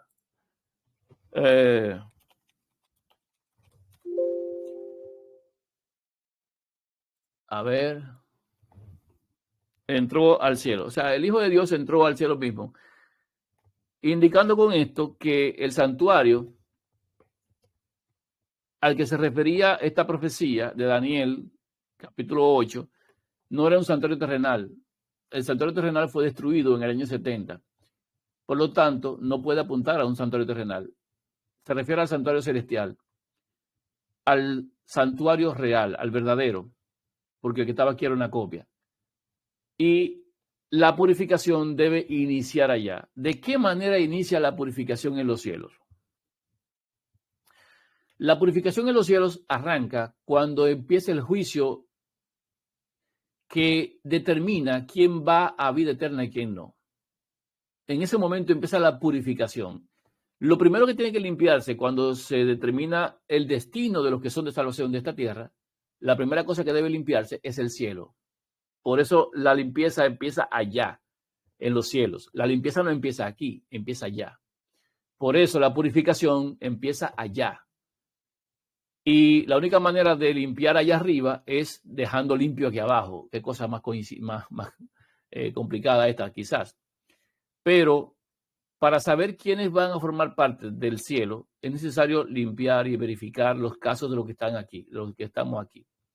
Y para eso hace falta que Satanás, el acusador, esté acusando allá arriba. Hace falta eso. Mientras Satanás, el acusador, esté allá arriba acusando, el cielo no se puede limpiar, porque la misma y sola presencia del enemigo en ese espacio allá en los cielos hace que el lugar se vuelva inmundo o impuro por su presencia. Así que para poder limpiar allá arriba en los cielos es necesario que Satanás primero acuse a los que son de aquí, se verifique los casos de los que son de aquí, y cuando termine la verificación de los casos de aquí, Satanás puede ser expulsado de allá, porque ya no tiene nada que buscar allá arriba, ya no tiene a quien acusar. Es un proceso interesante que me voy a tomar unos minutos para explicar. Me voy a tomar unos minutos para eso. Pero antes de explicar eso, quisiera que nos pusiéramos en la página de entender que las 70 semanas son un proceso que forma parte de las 2300 tardes y mañanas. Que las 2300 tardes y mañanas no tienen un punto de partida aparte, sino que empieza el conteo con el detalle que se da de las 70 semanas, iniciando ahí. Las semanas empiezan cuando Artajerjes da la orden de reconstrucción del templo en el año 457 a.C. del calendario gregoriano. Y eso nos deja a nosotros que llega hasta el Mesías príncipe o el ungido, justamente cuando él es ungido en el Jordán, se marca la semana número 69. Y luego, cuando él muere, que quita el sacrificio porque él es el perfecto sacrificio, y quita la ofrenda porque es la ofrenda que el Padre da, es a la mitad de semana, o sea, 3 años y medio después de que él fue ungido en el Jordán o bautizado en el Jordán. Y se confirma la semana 70 o termina la semana 70 con el apedreamiento de Esteban. Ahí termina la semana 70. No hay semana 70 futura, es ya ahí que terminó. Luego de ahí tenemos que sumar los años que faltan después de las 70 semanas. Y llegamos al año 1844. Desde 457 menos 2300, que es el total, nos va a llevar a el año 1844. El año 1844 es el momento en el cual en los cielos, y no aquí, en los cielos, empieza un juicio de investigación para saber quiénes de los que están en este mundo van a salvación y quiénes no. ¿Quiénes son los que son dignos de entrar al reino de los cielos? Ahí empieza el juicio investigador, lo que se llama así por los adventistas, pero en realidad es una realidad que es una investigación de casos de personas en sus creencias, en sus vidas, para saber si son aptos para el reino, si son realmente beneficiarios del perdón. Y ese proceso debe ser efectuado en un juicio que Daniel ve muy claramente, porque Daniel dice que fueron puestos tronos y el gran juez se sentó y los libros fueron abiertos. Ese proceso que Daniel narra y los libros fueron abiertos se refiere al inicio del juicio. Eso lo podemos encontrar aquí Vamos a ponerlo aquí. En Daniel, capítulo 7, versículo 10, dice aquí que el juez se sentó y los libros fueron abiertos. Ese proceso de se sentó y fueron abiertos se refiere a lo que debió ocurrir al final de los 2300 tardes y mañanas.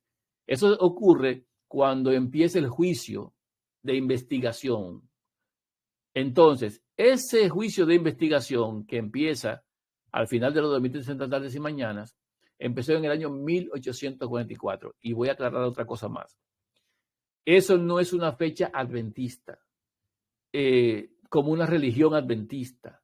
Eso no es un evento de propiedad privada, como muchos quieren entender, como muchos quieren dar a entender, como que si yo soy adventista, eso es mío.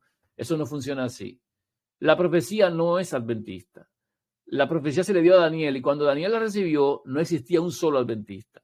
La profecía fue cumplida por el Hijo de Dios y en el tiempo de él, cuando él vino, no existía ni un solo adventista como religión, como hecho. Eso no existía. Todavía, en el momento que se entiende la profecía de Daniel, que lo entendió William Miller en el año 1823, estoy hablando de 21 años antes de que siquiera llegara el momento de su publicación, de su cumplimiento. William Miller, que era un de los estudiosos de la orden de los masones, de este grupo de personas investigadoras, que eran gente científica e investigadora, se propuso él leer la Biblia y entender sus cosas. Y en el proceso de lectura, William Miller encontró la profecía de Daniel y él vio que los tiempos desde la orden, porque era un historiador innato, él sabía de historia, él vio que la orden la dio Artajerjes y él dijo, pero yo puedo calcular esto, porque la orden se dio allá. Y cuando él calculó, él se dio cuenta de que llegaba a esos años suyos y que se aproximaba en alrededor de unos 15 años el momento culminante en el cual esto tendría cumplimiento. Y impresionado por eso, impresionado por la historia y por la profecía, se movió en círculos internos enseñándole a otros esto, lo que él pensaba, lo que había encontrado dentro de sus grupos. Y la gente le dijo, oye, no te puedes quedar con esto para ti solo, tienes que decirlo a otras más, esto es muy importante, esto tiene muchísimo peso, eso es así. Y creyentes de ese encuentro, de ese descubrimiento, empezaron a propagarlo. Pero no eran adventistas del séptimo día, eso no es verdad, no eran adventistas del séptimo día, eran Miller y otros que creyeron y pusieron su dinero, sus fondos, en viajes para explicarle a gente que quisiera escuchar. Y se hicieron panfletos y se hicieron cosas. Y muchos, cercanos a la fecha, 1842, 41, 43, se unieron a ese movimiento. Y es lo que se le llama el movimiento millerita. Ellen G. White escuchó de esa predicación y ella también la aceptó, la creyó, la entendió. Pero Ellen White no era adventista cuando lo creyó. Ellen White no era adventista del séptimo día como religión. Era una mujer de la iglesia bautista que escuchó y le creyó, y hubieron muchísimos movimientos, gente que vendió sus cosas, metodistas, sí, perdón, era metodista. Gracias, que me quedo con la bautista en la cabeza. Era metodista, Ellen White. Y esto hizo que ella se metiera en todo este proceso, pero no era adventista del séptimo día, eso no existía. Guillermo Miller, Ellen White, Joseph Bates, y un conjunto de gente que aparecieron ahí, que creyeron en ese mensaje de Miller, aguardaron ese momento de cumplimiento profético porque Daniel lo había registrado. O sea, no estamos hablando aquí de un asunto de propiedad privada adventista del séptimo día como religión, como se quiere plantear hoy. Inclusive, hay tanta gente en el mundo que piensa que cuando usted dice yo no como carne de cerdo y yo guardo el día de reposo, que es el séptimo día de la semana, automáticamente dicen a usted es adventista. Pero ven acá, eso es una marca de propiedad adventista, el día de reposo. Es una marca de propiedad de adventista del séptimo día, lo que tiene que ver con el tema del comer cerdo o no. No tiene que ver con el adventismo. El adventismo se ha hecho dueño de una marca de propiedad, de un asunto que es de Dios, que estableció en la Escritura. No comas esto, haz aquello, y este es el día de reposo. Esto es del Padre, que se lo dio a su pueblo de Israel. Ni siquiera es un tema de exclusividad judía. Los judíos son una tribu de 12 tribus. Entonces, decir que el día de reposo es exclusividad del judío también es falso. Eso le corresponde a todos los hijos de Israel, porque cuando se dio esto se decía, oye Israel. Entonces, esa ley se dio en el Sinaí al pueblo de Israel entero, no a los judíos exclusivamente. No es un asunto de propiedad privada de los adventistas. Así que el juicio investigador o el tema del restablecimiento del santuario, que debería ser purificado, no es de exclusividad adventista. Es un asunto de exclusividad de todo el pueblo de Dios que entiende la profecía porque fue dada y está en la Escritura. No es algo particular como muchos quieren hacer creer o pensar. Que haya tanta tergiversación en el mundo, yo lo entiendo. Pero entre nosotros, hermanos, debemos entender que eso no es propiedad privada de una institución religiosa. Eso es algo que apareció, surgió y se dio en tiempos y momentos en los que la iglesia adventista del séptimo día como religión no existía. La iglesia adventista del séptimo día vino a irse conformando en el año 1846 en adelante y se instituyó como religión oficial registrada y creíble en el año 1933. En el 1933, 31, 33, cuando ellos aceptaron el dogma de la Trinidad, que dejaron de ser herejes para la Iglesia Católica y el mundo.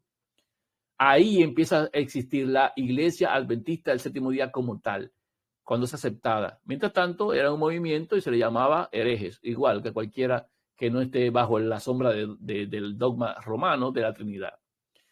Pero en el 1931 se cambiaron las creencias adventistas y se quitó la Biblia, que estaba como primero, y se instituyó el Dios Padre Trino, Padre, Hijo y Espíritu Santo. Ahí, en los anuarios que se publicaban, en esa publicación que se hizo, se cambió, porque la iglesia adventista adoptó el sistema romano.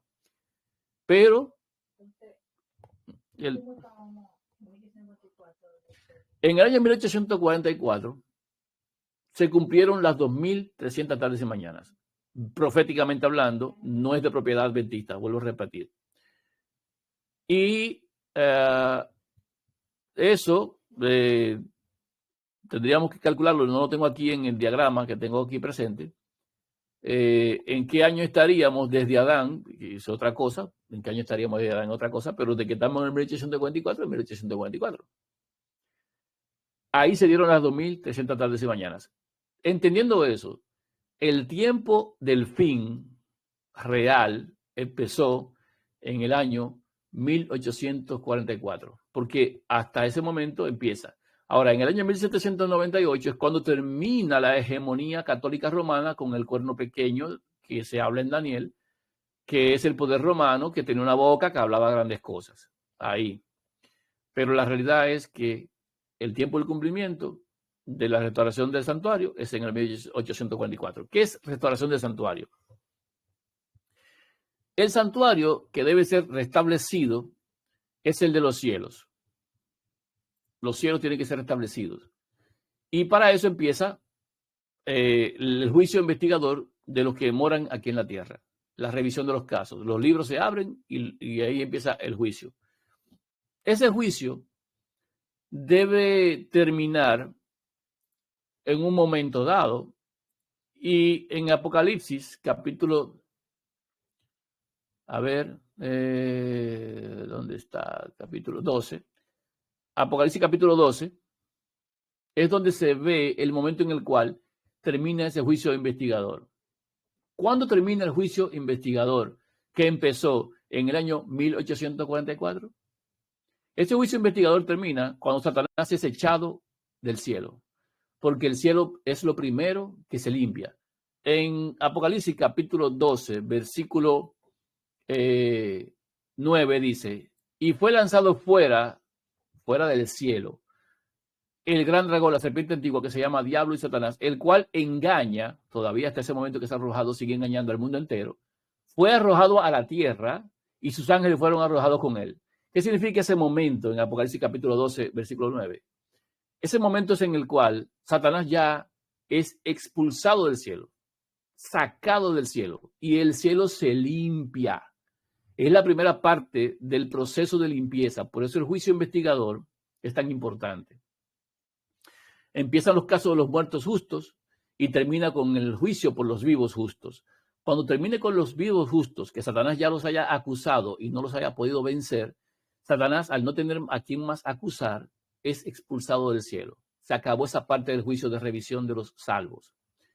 Cuando es arrojado a la tierra, expulsado de allá, dice en el versículo 10 de Apocalipsis 12, que oí una voz en el cielo que decía, ahora ha venido la salvación, ahora llegó la salvación, el poder y el reino de nuestro Dios, y la autoridad de su ungido. ¿Por qué? Porque ha sido lanzado fuera el acusador de nuestros hermanos, el que los acusaba día y noche. ¿Qué está diciendo? Mira, ya Satanás no tiene a quien acusar. Y si no tiene a quien acusar, es porque ya se determinó quién va a salvación y quién no. Es el momento en el cual se quita el continuo. Es el momento en el cual se cierra la gracia. Es el momento en el cual ya no hay más caso que investigar. Y Satanás es expulsado del cielo. Y los que estaban siendo acusados vencieron por medio de la sangre del Cordero y por la palabra del testimonio. ¿Cómo se vence? Se vence con el testimonio. ¿Quién es el que vence al mundo? Sino el que cree que Jesucristo es el Hijo de Dios. En cuanto a qué viene la lucha y la batalla ahora, en cuanto al testimonio, el que cree y el que no cree. El que no cree ya ha sido condenado, pero el que cree tiene vida eterna. Esa diferencia del creyente y el no creyente, ese testimonio dado, es el que diferencia, porque el que vence al mundo es el que cree que Jesucristo es el Hijo de Dios. Y ese es el testimonio que se va a pedir. Mientras unos apoyan la Trinidad y están unidos en el bautismo del Dios Padre, Hijo y Espíritu Santo, otros están bautizados en el Hijo de Dios y testifican del Padre y del Hijo. Esa es la diferencia al final. La batalla final está ahí. El que permanece en el testimonio, entonces tiene vida eterna. El que no tiene al Hijo, no tiene la vida. Esa es la diferencia entre la vida y la muerte eterna. Cuando ellos hayan terminado el testimonio, cuando terminen de testificar, es cuando Satanás ya no va a tener más que acusarlos. Porque ellos terminaron su testimonio. Porque ellos dieron testimonio y Satanás no pudo con ellos, porque su testimonio fue suficiente para vencer. Y esta gente, a pesar de que en este mundo estaban siendo perseguidas y maltratadas, menospreciaron sus vidas hasta la muerte. No significa que murieron, significa que no les importó si la perdían, la vida. Y miren lo que dice en el versículo 12 de Apocalipsis 12. Por lo cual, alegraos cielos. ¿Quién se alegra? Se alegran los cielos y los que moran en el cielo. ¿Por qué? Porque el diablo ya fue sacado y ya se limpió el cielo. Lo primero que se limpia es el cielo. ¿Por qué se limpia el cielo? Porque ya Satanás no tiene a quien acusar de los que viven en la tierra. Y siendo expulsado de allá, lo único que pasa ahora es que el cielo se limpió y el santuario en esa parte fue purificado. Pero hay un problema con los que viven en la tierra. Los que estamos aquí en la tierra, mira lo que dice ahora, ay de los moradores de la tierra y del mar. Porque el diablo ha descendido a vosotros con gran ira, sabiendo que le queda o que tiene poco tiempo. Cuando Satanás es expulsado de allá arriba del cielo, aquí a la tierra, le quedan a él 3 años y medio para hacer su trabajo último. Él empieza su proceso con el octavo, la boca, durante 3 años y medio, para presionar a los que van a ser testigos, para que abandonen su testimonio. Y los presiona, mientras los acusa en el cielo, aquí abajo con la bestia, con el octavo, los presiona para que ellos nieguen la verdad. Pero estos manifiestan su testimonio y niegan su vida hasta la muerte. Permanecen aunque su vida esté en riesgo.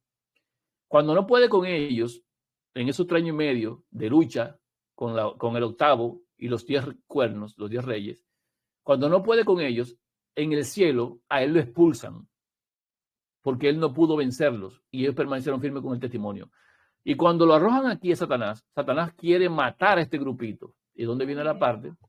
Es la parte donde vienen los últimos 3 años y medio. Los 3 años y medio donde Satanás va a tener su gobierno dándose por Cristo. Porque cuando él es arrojado aquí a la tierra, él toma cuerpo humano y se hace como Cristo. Y por eso la gente va a decir que Cristo ha venido. Pero hay un problema. Ya la gracia se cerró. El que es justo sigue siendo justo. Y el que es injusto, es injusto aún, se pronunció cuando Satanás fue arrojado aquí. Cuando terminó la acusación, cuando terminó el testimonio, cuando se acabó la prueba de esos testigos fieles en vida. Porque el juicio por los vivos justos se da por 3 años y medio. Juicio por los vivos justos. Y tienen que vencer dando testimonio. Ese es el proceso de los últimos 7 años, que no son los 7 años de la semana 70, no son los 7 años de la semana 70, son últimos 7 años de la profecía de Apocalipsis 11, 12, 13 y Daniel capítulo 12, que habla de los últimos momentos de la vida de estos testigos. Cuando el dragón ve que es arrojado a la tierra, él persigue a la mujer. ¿A qué mujer va a perseguir? A la mujer que estuvo dando testimonio. Él va a perseguir personalmente a esos testigos que son los 12 de la tribu de los 12 estrellas de la tribu de Israel, los 144,000. Viene a perseguirlos directamente a ellos. Estamos hablando de los pasos finales de la historia de la humanidad. Y el santuario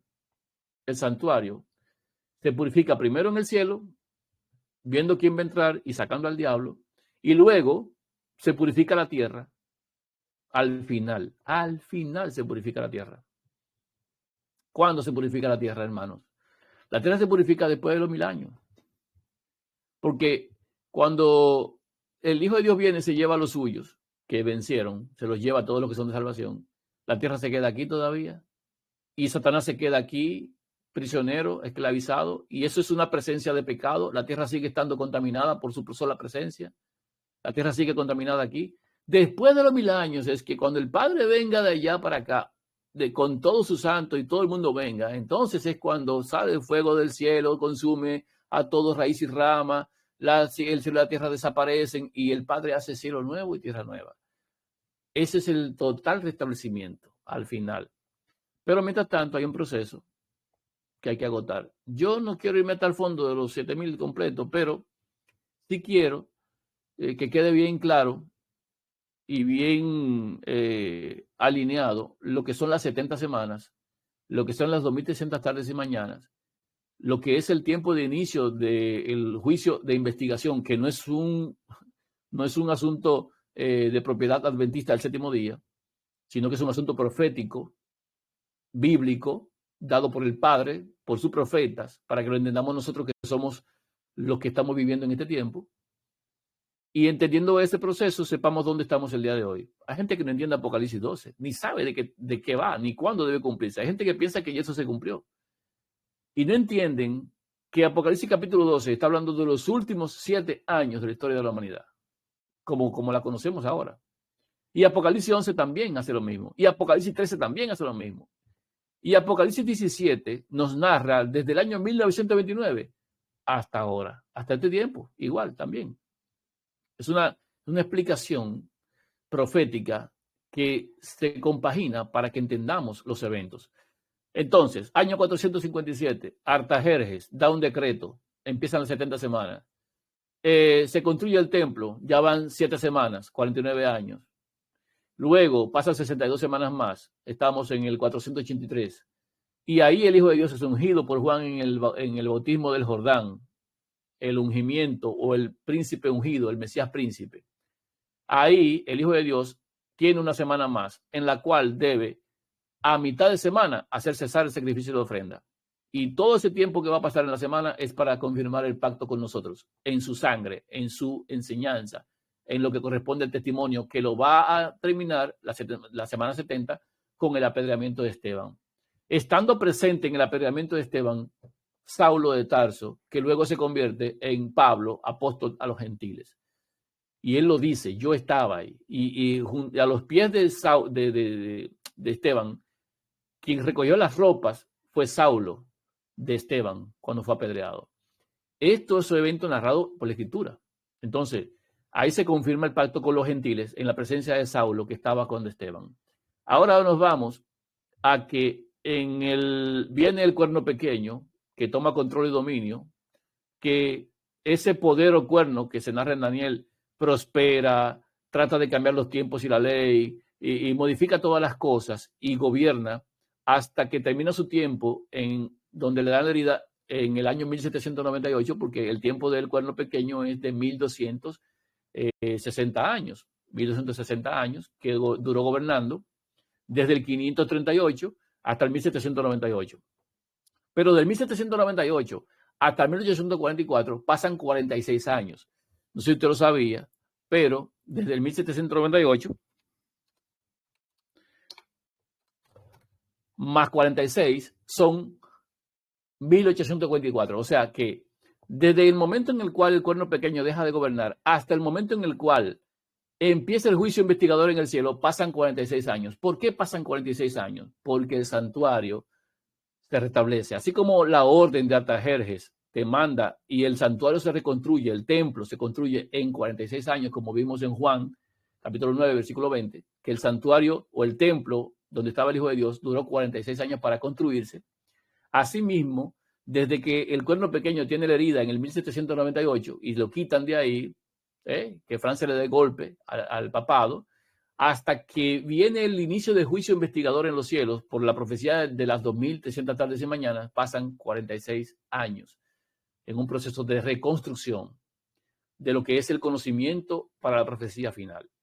Y a partir de ahí, nosotros tenemos el momento en el cual empieza el conteo de lo que es el proceso del tiempo hasta que llegue el fin de la gracia. ¿Cómo así? Bueno, esto nos da a nosotros la entrada al año 1929, cuando en el 1929, en Apocalipsis 17, establece el inicio del gobierno de las cabezas. La primera cabeza que surge, que es Pío XI, en el Vaticano, de Roma, Pío XI se convierte en la primera cabeza de 7 que deben surgir en el dominio romano, hasta que venga el octavo, que es aparte de los 7. Y ese octavo, entonces, reciba una boca, también como la tuvo el cuerno pequeño, que gobernó por 1260 años. Ahora, este poder que viene, el octavo, va a recibir también una boca que va a hablar grandes cosas y blasfemias, se va a sentar en el templo de Dios, haciéndose pasar por Dios, o sea, un sinnúmero de cosas que va a hacer esa boca, en la persona del octavo, que en este caso tenemos gobernando actualmente, se llama León XIV. Ese octavo es el que va a gobernar por 3 años y medio, mientras Satanás en el cielo acusa a esta mujer delante del trono de Dios. Pero van a vencer porque tienen el testimonio correcto, tienen la palabra del testimonio y permanecen firmes en el conocimiento del Padre y el Hijo. Mientras el mundo está unido en una Trinidad, en un conocimiento misterioso, el pueblo de Dios se esfuerza por demostrar que hay un Padre que engendró un Hijo en la eternidad y que tenemos vida en ese Hijo. Ese proceso dura 3 años y medio. Desde que le nace el hijo a la mujer hasta que la mujer recibe el perdón, pasan 3 años y medio. Satanás es expulsado del cielo al final de ese testimonio y viene aquí a la tierra a durar 3 años y medio también, gobernando, dándose por Cristo.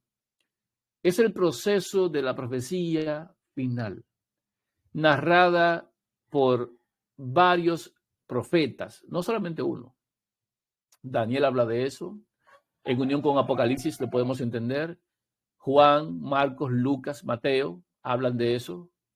Pablo también habla de eso, segunda Tesalonicenses, capítulo 2, habla de eso. Joel habla de la aparición de ese pueblo, Joel. Estamos hablando de Apocalipsis, no una parte nada más, sino 11, 12, 13, 17, así en orden. Son 2 periodos de 3 años y medio cada uno, total de 7 años finales. La mitad con gracia y la mitad sin gracia. ¿Por qué la mitad con gracia y la mitad sin gracia? Porque la historia, hermano, se repite. Si el Hijo de Dios se bautizó en el Jordán, fue ungido en el Jordán, y a mitad de la semana él hizo cesar el sacrificio de la ofrenda, desde que la mujer tenga el Hijo, desde que la mujer reciba ese ungimiento del cielo, en esa parte del entendimiento que le será revelado, en el conocimiento del Hijo de Dios como debe ser, hasta el momento en el cual la gracia se termine y se quite el continuo, también van a pasar 3 años y medio. Ojo, desde que se bautizó hasta la muerte del Hijo de Dios, 3 años y medio para cesar el sacrificio de ofrenda. Desde que los hijos de Dios, los 144,000, reciban al Hijo, le nazca al Hijo, hasta el momento en el cual se acabe la gracia, o sea, se quite el continuo, 3 años y medio también. Después de ahí, hasta el final de las cosas, 3 años y medio más, que son los que del enemigo, y lo mismo pasó con esto, desde el Hijo de Dios hasta Esteban, 3 años y medio más. Y al final de esos 7, el Hijo de Dios viene a buscar lo que son suyos. Es el final de las cosas. Hoy estamos aguardando por la boca del león del capítulo 11, del capítulo 11 que habla de que se le dio boca que hablaba grandes cosas, la boca como de león. Esto lo podemos entender en el versículo 5 del capítulo 13. También se le dio boca que hablaba grandes cosas y blasfemias y se le dio autoridad para actuar 42 meses, 3 años y medio. Al final de esos 42 meses se acaba el continuo. Se fue la gracia, se cerró. Y Satanás es expulsado del cielo y ya no tiene que acusar. Así son las cosas. Y de ahí para allá nadie se va a arrepentir. Ninguno se va a arrepentir de nada. Porque todo el que siga siendo sucio seguirá siendo sucio igualito. Y el que es limpio va limpio. Esas palabras ya fueron definidas cuando Satanás fue arrojado del cielo. Y no ha pasado todavía, lo estamos guardando.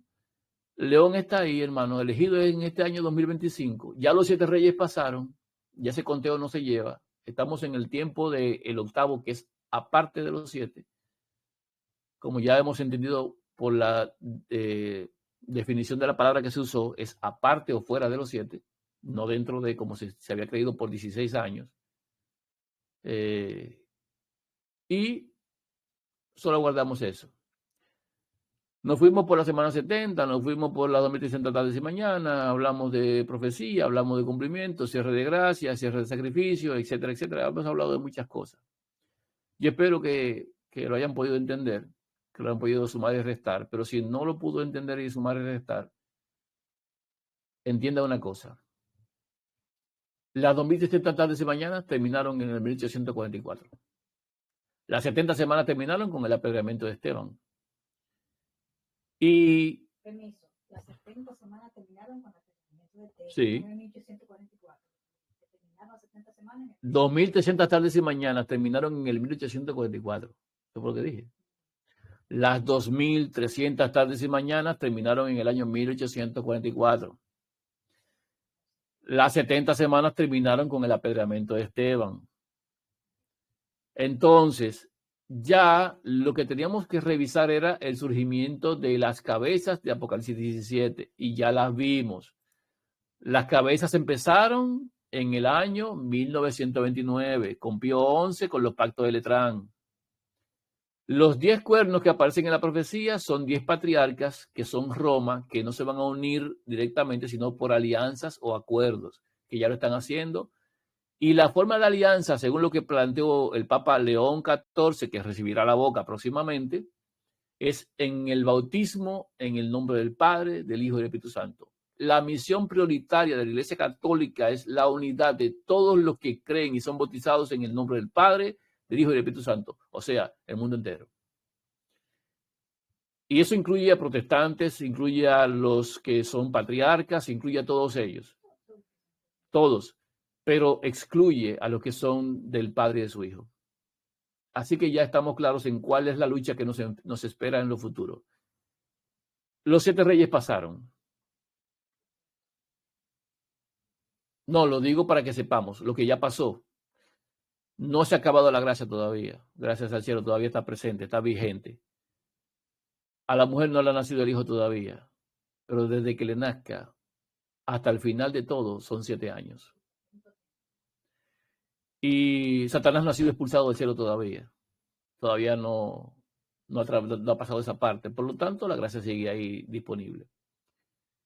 En esa parte estamos, en el punto en el cual aguardamos por la manifestación de la boca que será dada, según Apocalipsis capítulo 13, versículo 5. La boca se le va a dar al octavo, que está ahora mismo ahí. La boca se le va a dar a León XIV. Y cuando eso ocurra, quedan 7 años por todo. 7 años y alguito de días. Son 1335 días, según Daniel capítulo 12. Al final, quiero decir, los últimos, después del otro año y medio primero. El punto nuestro es aguardar por el nacimiento del Hijo en la mujer y la manifestación de la boca en la persona de León XIV. Ahí estamos. Cuando eso ocurra, 3 años y medio con gracia y después de ahí no hay para nadie. Lo dejo hasta ese punto. Ya son las 12:24, pero que se haya entendido lo de las semanas y todo eso, para que sepamos dónde estamos ubicados. y no siga pensando que estas cosas son adventistas. Esto es bíblico. Que alguien lo haya entendido también es otra cosa. Que nadie puede hacerse dueño de la verdad.